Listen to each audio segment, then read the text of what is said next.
જય શ્રી કૃષ્ણ મિત્રો, મહાદેવ હર. મિત્રો, એસ્ટ્રોલોજર જામનગર મારું ચેનલ આપ સૌનું હાર્દિક હાર્દિક સ્વાગત કરે છે. મિત્રો, આ ચેનલ જ્યોતિષના માર્ગદર્શન માટે બનાવ્યું છે. જ્યોતિષના મહત્ત્વના અલગ અલગ પ્રયોગો માટે બનાવ્યું છે. તિથિ વાર આની દરેક કથાઓ અને સાથે સાથે જ્યોતિષ અને કર્મકાંડ ભાગવત માટે આ ચેનલ ખાસ બનાવ્યું છે. મિત્રો, ખાસ કરીને આપના જે પણ સુંદર મજાના પ્રશ્નો આવે છે દરેક પ્રશ્નોના ઉત્તર આપવાની પૂરેપૂરો પ્રયત્ન કરું છું. મિત્રો, આજનો ખૂબ જ સુંદર પ્રશ્ન આવ્યો કે અમારા ઘરની અંદર મા લક્ષ્મીનું આગમન તો થાય છે, પણ એ મા લક્ષ્મી સ્થિર થઈને રહેતા નથી. એમ કહી શકાય કે આવક કરતાં જાવકનો દર વધી જાય છે. મિત્રો, આજનો સુંદર મજાનો પ્રશ્ન છે, એના ઉપર સુંદર મજાનો મેં આ વિડીયો બનાવ્યો છે કે આપણા ઘરમાં મા લક્ષ્મીનું આગમન પણ રહેશે અને મા લક્ષ્મી સ્થિર થઈને રહેશે. તો મિત્રો, આ ખાસ આખો વિડીયો પૂરેપૂરો આપ સાંભળજો અને આ સુંદર મજાના સરળ પ્રયોગ આપને હું બતાવીશ. એ આપ કરશો તો ચોક્કસ આપના ઘરમાં મા લક્ષ્મીનું આગમન થશે અને મા લક્ષ્મી સ્થિર થઈને રહેશે. મિત્રો, આ એસ્ટ્રોલોજર જામનગર મારું ચેનલ સબસ્ક્રાઇબ કરવું ભૂલશો નહીં, લાઇક કરવું ભૂલશો નહીં અને શેર મિત્રો જરૂર કરજો. આવી સુંદર મજાની માહિતી આપના મિત્રોને મળે, અમને એમના જીવનમાં પણ ખૂબ લાભ થાય એના માટે ખાસ મિત્રો શેર જરૂર કરજો. મિત્રો, પહેલાં તો એ વાત સમજી લઈએ, 8 પ્રકારના લક્ષ્મી છે અને લક્ષ્મી વિના કોઈ પણ વ્યક્તિ આ દુનિયામાં જીવી શકતો નથી. એટલે જ સુંદર મજાનો શ્લોક છે, યસ્યા શવિત્તમ સનરઃ કુલીના સપંડિત શ્રુતવાન ગુણગ્ન સ એવ વક્તા શચ દર્શનીય સર્વે ગુણ કાંચનમાશયંતી. મિત્રો, આ જગતમાં જીવવા માટે મા લક્ષ્મીની જરૂર પડે જ છે અને મા લક્ષ્મી વિના કોઈ પણ કાર્ય કરવું અસંભવ છે, અશક્ય છે. એટલે મા લક્ષ્મીની ખૂબ જરૂર પડે. આવા મા લક્ષ્મી આપણા ઘરમાં આવે, પધરામણી કરે અને સ્થિર થઈને રહીએ. એટલા માટે જ આ પ્રયોગ બનાવું છું. સૌથી પહેલાં એક સુંદર મજાનો આપને પ્રયોગ કહું છું, બહુ જ સરળ છે. આપ કરશો તો ચોક્કસ આપના ઘરમાં મા લક્ષ્મી સ્થિર થઈને રહેશે. આપના મંદિરની અંદર સૌથી પહેલાં દક્ષિણવર્તી શંખ, રોજ એમની પૂજા કરવી અને એ દક્ષિણવર્તી શંખને લાલ કલરના વસ્ત્ર ઉપર એનું આસન આપવું અને એ શંખની અંદર રોજ જલ પૂજા રૂપે અર્પણ કરવું. તેમની અંદર અક્ષત અર્પણ કરવા, પુષ્પ અર્પણ કરવા અને એ સ્થિર રાખવું. સાથે બીજા દિવસે એ જલ બીજામાં કાઢી નાખવું, અક્ષત એટલે ચોખા અને પુષ્પ પણ કાઢી નાખવા અને શંખને બીજા દિવસે સ્નાન કરાવી એ જ ક્રિયા કરવી. આપના ઘરમાં દક્ષિણવર્તી શંખ રાખશો તો ચોક્કસ મા લક્ષ્મીનો વાસ ચોક્કસ થશે. મિત્રો, 8 પ્રકારના લક્ષ્મી શાસ્ત્રમાં બતાવ્યા છે. એમાંના પેલા મા લક્ષ્મી, મા સ્વરૂપે લક્ષ્મી. લક્ષ્મીનું સ્વરૂપ અર્થ માને પૈસો, રત્નો, ઝવેરાત વગેરે જો મા સ્વરૂપે આવે છે અને મા થકી ઘરમાં જ અપાર શાંતિ રહે છે. મા સ્વરૂપે જ આવનારી લક્ષ્મી ઘરના સંતાનોને સુખ આપે છે, વૈભવ આપે છે, વાડી આપે છે અને સાથે ગાડી પણ આપે છે. એ સિવાય ઘરના પરિવારને અપાર સુખ આપે, ઘરમાં શાંતિ આપે, સહનશીલતા આપે અને સહનશીલતામાં વ્યાપક રહે છે. અકાળે મૃત્યુ ઘરની અંદર આવતું નથી, આફત દૂર થાય છે. માની કૃપા અપાર રહે છે. મા સંતાનો ઉપર કૃપાવંત રાખે એટલે જ મા સ્વરૂપેને લક્ષ્મી કહેવામાં આવે છે. મિત્રો, બીજો સુંદર મજાનો પ્રયોગ આપને કહું છું, બહુ જ સુંદર છે. આપણા મંદિરની અંદર શ્રી યંત્રની સ્થાપના પ્રતિષ્ઠા સાથે કરો અને રોજ એમની પંચોપચારે પૂજા કરો. પંચપ્રચારે પૂજા એટલે સૌથી પહેલાં મા લક્ષ્મીને ચંદનનું તિલક કરો, ચોખા અને પુષ્પ અર્પણ કરો, મા લક્ષ્મીને ધૂપ અને દીપ અર્પણ કરો. એક બહુ સુંદર અને સરળ શ્લોક આપું છું, જે રોજ કરવાથી આપણા ઘરની અંદર મા લક્ષ્મીનો ચોક્કસ વાસ થશે. આ શ્લોક મિત્રો લખી લેજો. ઓમ નમો ભગવતી મા લક્ષ્મી દેવીએ નમઃ. ફરીથી બોલું છું. ઓમ નમો ભગવતી મહાલક્ષ્મી દેવીએ નમઃ. આ શ્લોકથી રોજ 3 માળા કરવાથી આપના ઘરમાં મા લક્ષ્મીનો ચોક્કસ વાસ થશે. મિત્રો, હવે બીજા લક્ષ્મીની વાત કરીએ, જે વાણિજ્ય સ્વરૂપે મા લક્ષ્મી કહેવામાં આવે છે. ધંધા વેપાર સ્વરૂપે આવનારી લક્ષ્મી જ્યાં સુધી સત્યની ધારે રહે અને સત્ય ઉપર જે ઘર ચાલે, સત્યતાના પૂર્વક વેપાર ચાલે, કપટ છળનો ત્યાગ કરે અને દરેક ક્ષેત્રમાં સત્યનો અંશ હોય, ત્યારે ત્યાં લક્ષ્મી વિપુલ પ્રમાણમાં વધે છે. વધવા છતાં અહંકાર ઇત્યાદિનો ત્યાં રહેતા જ નથી અને મા લક્ષ્મીનો વાસ થાય છે. જ્યાં રોજ મેળમાં સાપ પડે અને કુળમાં કપૂત પાકે, લક્ષ્મીનો વિવિધ ફંદોમાં ઉપયોગ થાય, સાથે ઘરમાં તસ્કર પેદા થાય, છળ કપટ છળનો વધારો થાય, કુટુંબ વ્યભિચારી બને, સાથે ખોટી જગ્યાએ જવાનું મન થાય, વેપારમાં છિદ્રો પડે અને આખરે દેવાળું ફૂંકાય, પેઢીનો નાશ થાય, પેઢીને ન ચાલે, કોઈ પુણ્યશાળી જીવ હોય એનાથી જ પેઢી ચાલે, બાળ સ્વરૂપે કન્યા અને કન્યા સ્વરૂપે ભાગ્યશાળી હોય ને ત્યાં જ વેપારની વૃદ્ધિ થાય છે. ગાય, પોપટ, ઘોડો, અન્ય પાલતુ જાનવર પણ ભાગ્યશાળી હોય છે મિત્રો. તેના ભાગ્યથી પણ કુટુંબ ક્યારેક સુખી બને છે અને ભાગ્યશાળીથી ગૃહ જાય છે. કોઈ મરણ પામે ત્યાર પછી પેઢીનો વેપાર નાશ થાય. આવું ન થાય મિત્રો. ખાસ કરીને એટલા માટે જ આપણા ઘરમાં મા લક્ષ્મીનું સ્વરૂપ વાણિજ્ય સ્વરૂપે રહે. એને જે આપણા ઘરમાં લક્ષ્મી આવે એના સદકર્મો કરીએ તો ચોક્કસ મા લક્ષ્મી સ્થિર થઈને રહે છે. મિત્રો, હવે ત્રીજો પ્રયોગ બહુ જ સુંદર છે, આપને કહું છું, અને બહુ સરળ છે, જે આપ કરી શકશો.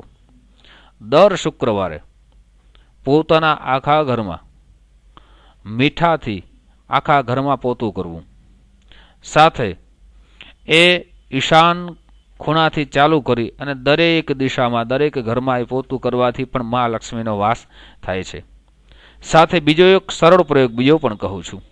મિત્રો, આપણા ઘરમાં તુલસીજીને વાવવા અને તુલસીની રોજ સેવા કરવી, તુલસીનો ક્યારો હોય ત્યાં એક દીપ પ્રાગટ્ય કરવું અને સાથે મા તુલસીની પ્રાર્થના કરવી.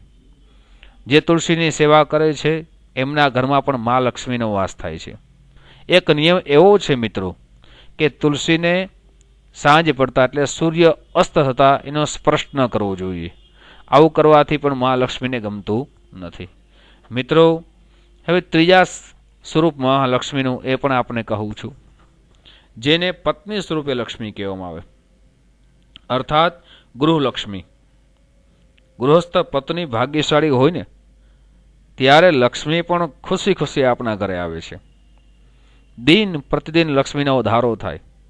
જે ઘરમાં મહિલાઓનું માન હોય, જેનું અપમાન મહિલાઓનું ન થાય, ત્યાં તેને આવકાર હોય, તે ગૃહમાં સ્વર્ગ સમાન સાહેબી આવે છે. પણ જે ગૃહમાં સ્ત્રી જાતિ પ્રત્યે, બાલિકા પ્રત્યે, યુવતી પ્રત્યે, કન્યા પ્રત્યે, વૃદ્ધા પ્રત્યે ત્રાસ ગુજારવામાં આવે, મારવામાં આવે, કંકાસ કજિયા, આ મહિલા ઉપર અનેક વિપત્તિનો ત્રાસ ગુજારવામાં આવે, ત્યાં લક્ષ્મીજી રહેતા જ નથી. ત્યાં એ ઘરની બધી ખુશી છીનવાઈ જાય છે. દુઃખ, કંકાસ, લડાઈ ઝઘડાથી પરિવારનો નાશ થાય અને કુટુંબીજનોનું વિભાજન થાય છે. એટલે ખાસ કરીને મિત્રો, એ સ્ત્રીઓનું અપમાન વગર બાકે કરવું જ ન જોઈએ. એ જ્યાં સ્ત્રીનું અપમાન થાય ત્યાં લક્ષ્મી રહેતા જ નથી. સાથે એક સરળ પ્રયોગ પણ આપણે કહું છું, આપણા ઘરમાં લક્ષ્મીજીનો વાસ રહે એટલા માટે.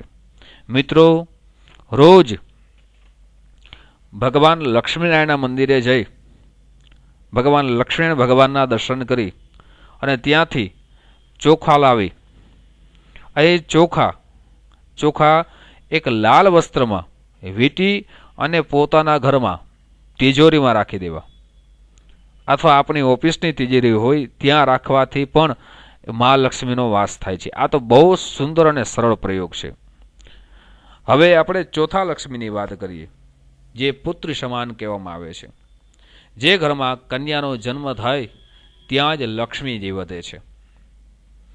પુત્ર સ્વરૂપે લક્ષ્મીનું આગમન થાય ને, અને તે ચક્રવૃદ્ધિ રીતે લક્ષ્મીનો ઉધારો થાય. દીકરી સ્વરૂપે લક્ષ્મીને કન્યા સમય સુધી લક્ષ્મીની અવિચળ રહે છે.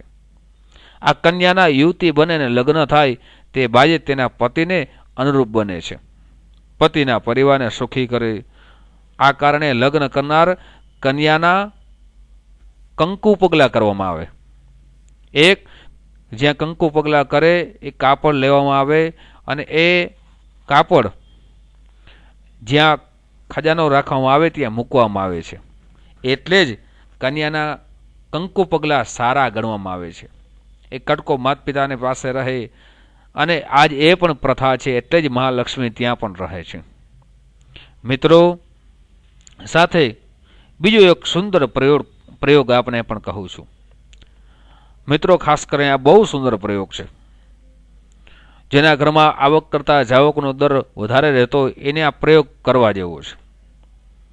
દર શનિવારે કોઈ ગરીબ માણસને ભોજન કરાવે, અને સાથે એ દિવસે શનિવારના દિવસે ઋણ મોચન ગણપતિ સ્તોત્ર આવે, એનો 11 પાઠ કરે. 11 રોજ પાઠ કરે તો ઉત્તમ ફળ મળે, પણ શનિવારે કરવાથી પણ સારું ફળ મળી શકે છે. અને જેના ઘરમાં કરજો વધી જતો હોય, આ પાઠ કરવાથી કરજામાંથી મુક્તિ પણ મળે છે. એટલે મિત્રો, ખાસ આ બહુ સુંદર અને સરળ પ્રયોગ છે. હવે આપણે વાત કરીએ મિત્રો આગળ, જે મહાલક્ષ્મીનું 5મું સ્વરૂપ એટલે દત્તક સ્વરૂપે લક્ષ્મી. ધનવાન પુત્ર વગર મરણ પામે તે પેલા કોઈ પણ સગાવાલાથી છોકરાને દત્તક નિમે છે.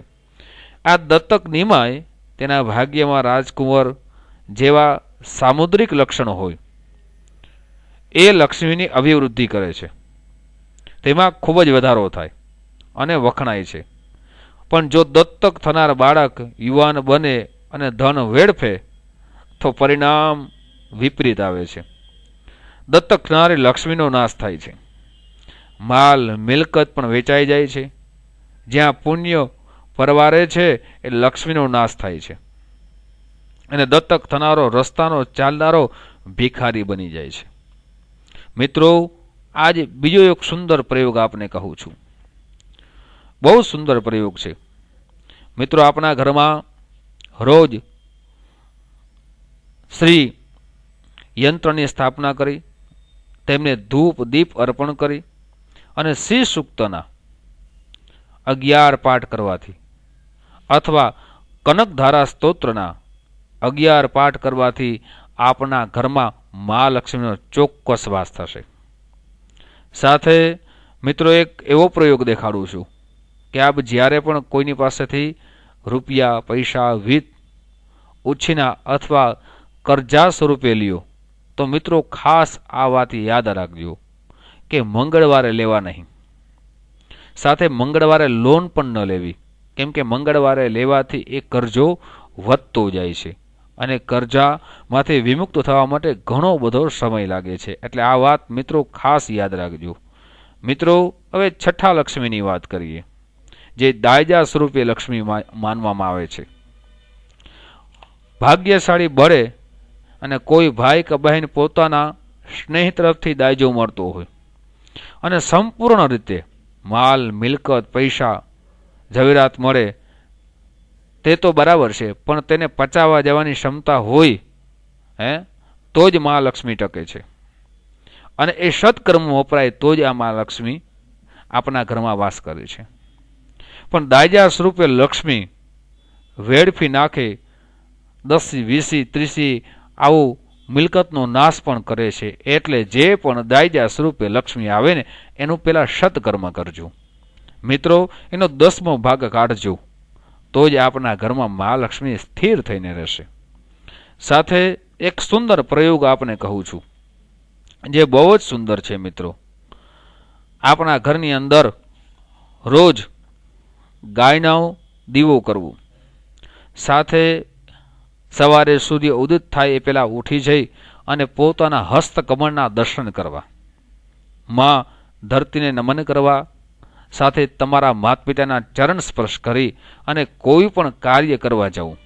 આપણા ઘરમાં ચોક્કસ મહાલક્ષ્મીનો વાસ થશે જ મિત્રો. હવે આપણે આગળ વાત કરીએ બાળ સ્વરૂપે લક્ષ્મી. કોઈ પણ બાળકનો જન્મ થતાં જ જે ગૃહમાં, જે ઘરની અંદર દિન પ્રતિદિન લક્ષ્મી વધે છે, આને બાળ સ્વરૂપે મા લક્ષ્મી કહે છે. સાથે અભિવૃદ્ધિ થાય, સંતાનોમાં છોકરા કે છોકરી હોય એ ભાગ્યવંત હોય તો મા લક્ષ્મી આવે છે. દિન પ્રતિદિન અભિવૃદ્ધિ થાય છે. હસ્તની ભાગ્યરેખામાં પ્રબળ આવું બને તો મહાલક્ષ્મીનો વધારો થાય છે. મિત્રો, એક બીજા 8મા સ્વરૂપ છે જેને ગ્રેત વિદ્યા મહાલક્ષ્મી કહેવામાં આવે છે. મિત્રો, પૈસા પાનાથી રમાતી હોય એ રમતને જુગાર કહે. આ પ્રકારની લક્ષ્મી ટકતી જ નથી. જેટલી ઝડપથી આવે એટલી ઝડપથી એ ચાલી જાય છે.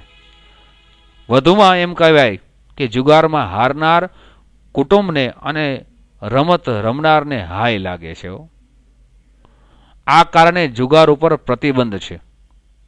છતાં રમતમાં લક્ષ્મી આવે પણ તે રહેતી નથી. સટ્ટાની રમતમાં 100 જોડકા અને 200 ઉપરાંત પાના હોય. એમાંય ભાગ્ય હોય તો રમત રમનારને સફળતા મળે. બાકી નદીમાં નાળાનું પાણી જેમ સમુદ્રમાં જાય ને તેમ 100 જોડકામાંથી 99 જોડકા ખેલ કરનારા બુકી જ હોય છે. રમત રમનારા કાયમ હારે જ છે. અને આ રીતે સટ્ટામાં લક્ષ્મી આવે પણ ઝડપથી ચાલી જાય છે. રેસના ઘોડામાં પણ આવું જ બને છે. નંબરની રમાતી રમતમાં પણ લાખોની હાર જીત થાય, પણ ભાગ્ય વગર રમતમાં પણ ગુમાવવાનું જ રહે છે. રેસની રમત શ્રીમંતોની કદાચ હોઈ શકે હો મિત્રો. લોટરીમાં પણ આવું બને છે. લોટરીની ટિકિટ રમત છે. આ એક રીતે જુગાર જ છે. છતાં સરકારી કાયદાથી રક્ષિત ક્યારેક બનતા હોય છે. પણ જો આ રીતે કોઈ વાર સફળતા મળે, આકસ્મિક ધન પ્રાપ્તિ થાય અને તેમાંય ઘડી ચોઘડિયું યોગ્ય હોય તો કદાચ લોટરીમાં સફળતા મળી શકે છે. રમતમાં 3 પાના હોય. પોલીસ મણકા ફરકવાની રમત, જોડો ઊંધો સીધો. આ જ રીતે ક્રિકેટમાં પણ હાર જીત થતી જ હોય છે. અમુક ખેલાડી અમુક રન કરશે. આ પ્રકારે રમાતી પૈસાની રમતમાં પણ કોને બુદ્ધિ કામ કરે છે. ખરી રીતે આ પણ જુગાર જ છે. દાયજો દહેજમાં અપાતી લક્ષ્મી પણ મહત્વની બીના છે અને વિશેષ વિગત દહેજની ક્રિયા પ્રક્રિયા કન્યાના મા બાપને ચિંતા રહે છે. અરે પુત્રી પરણવાને પોતે ફના થઈ જાય છે. એટલે જ આવતી લક્ષ્મી હાયને વરે છે. પ્રસન્ન ચેતે અપાઈ હોય તો લેનારો પણ સુખી થાય. પણ સાસુને સસરા વેચાઈ ગયા હોય, આવી પરિસ્થિતિ મુકાઈ જાય, એ લક્ષ્મી આપણા ઘરમાં આવે મિત્રો તો હાય રૂપે જ આવે ને. એટલે અમુક પ્રથા કુટુંબમાં ખૂબ જ ખોટી છે. મિત્રો, આવી કોઈ લક્ષ્મી આપણા ઘરમાં ન આવે એનું ખાસ ધ્યાન રાખજો. 9મી લક્ષ્મી છે આકસ્મિક લક્ષ્મી. એને મેળે અને કોઈને પાસેથી મળે પણ ભાગ્ય ગણાય. અને આ વિગતમાં કોઈની ગુમાવેલી લક્ષ્મી આપણા ઘરમાં આવી જાય એ પણ ઠીક નથી હો મિત્રો. લક્ષ્મી ધર્મથી ટકે છે અને અધર્મથી નાશ થાય છે. અને અગ્નિમાં જેમ બળી જાય ને, રાજા દંડે એને ગુમાવાય. કોઈ ચોર ચોરી કરી જાય, ધાડ પડે, લૂંટાઈ જાય, લક્ષ્મીને આકસ્મિક જવાના ઘણા પ્રકાર છે. બદનસીબ હોઈને ત્યાં જ આવા પ્રસંગ બને છે. મિત્રો, જે પુરુષાર્થ કરે અને પુરુષાર્થથી જે લક્ષ્મી આપના ઘરમાં આવે ને એ મા લક્ષ્મી સ્થિર થઈને રહે છે. મહેનત કરનારની મહેનતનો પ્રકાર વિવિધ હોઈ શકે છે, પણ જગતમાં જીવનારના જીવી જાણનારાઓ ધન સંચય કરવો જરૂરી તો છે જ. કોઈ પણ રીતે ધન સંગ્રહ રાખવો જોઈએ. મિત્રો, આપને જે પણ મેં સરળ પ્રયોગ બતાવ્યા છે, મિત્રો આપ કરશો તો ચોક્કસ આપના ઘરમાં મા લક્ષ્મી સ્થિર થઈને રહેશે. અને મા લક્ષ્મી પાસે પ્રાર્થના છે કે બધાના ઘરમાં મા લક્ષ્મી સ્થિર થઈને રહીએ, બધા સુખી થાય, બધાનું જીવન સુખમય, આનંદમય, પ્રગતિમય બને. મિત્રો, આ મારું એસ્ટ્રોલોજર જામનગર ચેનલ સબસ્ક્રાઇબ કરવું ભૂલશો નહીં, લાઇક કરવું ભૂલશો નહીં અને શેર મિત્રો જરૂર કરજો. જરૂર તમારા પ્રશ્નોનો ઉત્તર દેવાના પ્રયત્નો કરીશ. આપ સૌને મારા જય શ્રી કૃષ્ણ. મહાદેવ હર.